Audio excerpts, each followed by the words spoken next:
Bismillahirrahmanirrahim. Prophet Idrees was born in 3382 before Christ in present-day Iraq.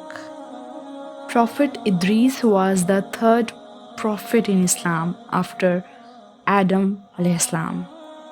Prophet Idrees was born during the lifetime of Prophet Adam. He was from amongst the followers of Seth and ruled the progeny of Adam following the death of Seth. He was truthful, patient, and an extraordinary individual.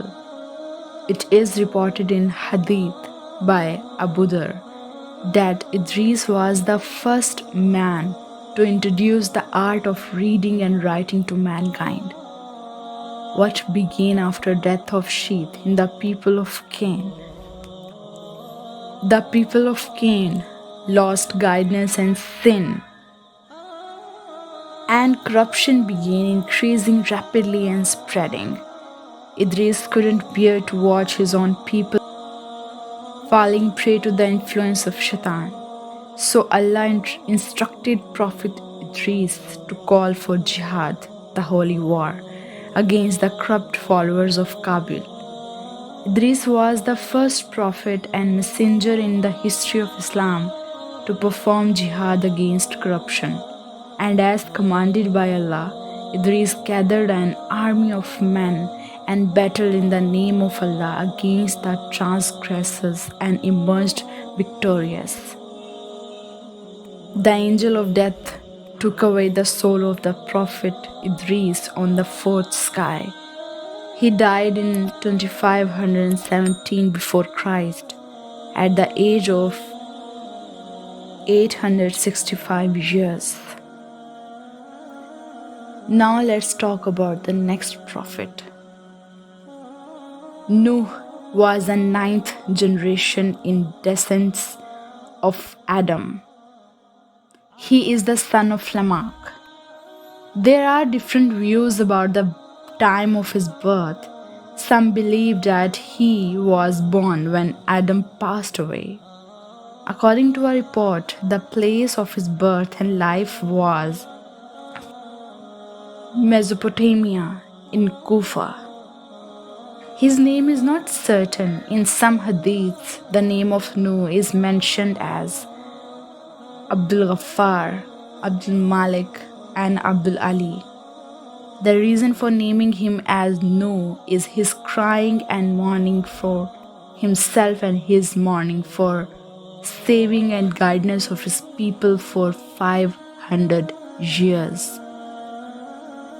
Prophet Nuh alayhi salam is considered the fourth prophet after Adam, Seth, and Idrees.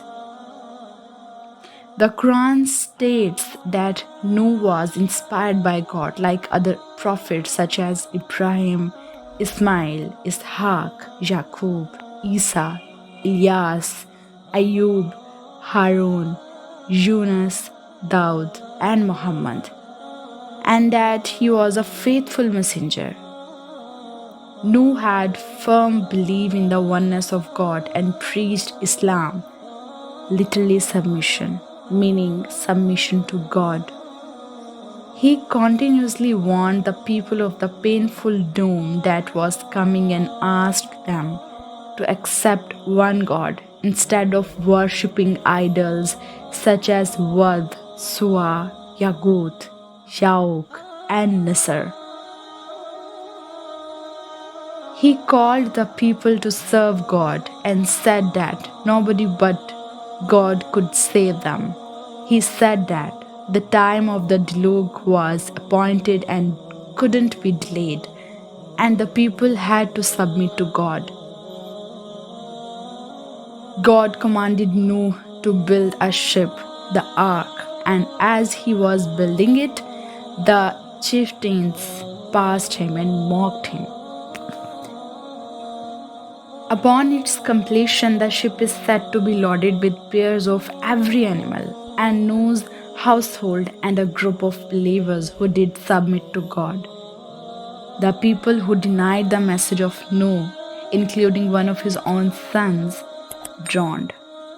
The final resting place of the ship was referred to as Manzilan Mubaraka, Romanized place of landing blessed.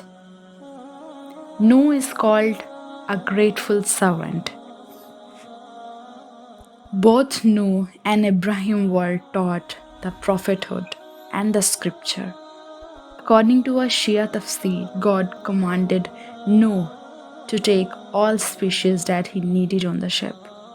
The commentary by prophetic descendants explains the verse to mean 8 animals. According to the Bible, at the age of 950 years, Noah, who shepherded God's creatures through the flood, died. He left behind 3 sons from whom the human race descended. Thank you so much.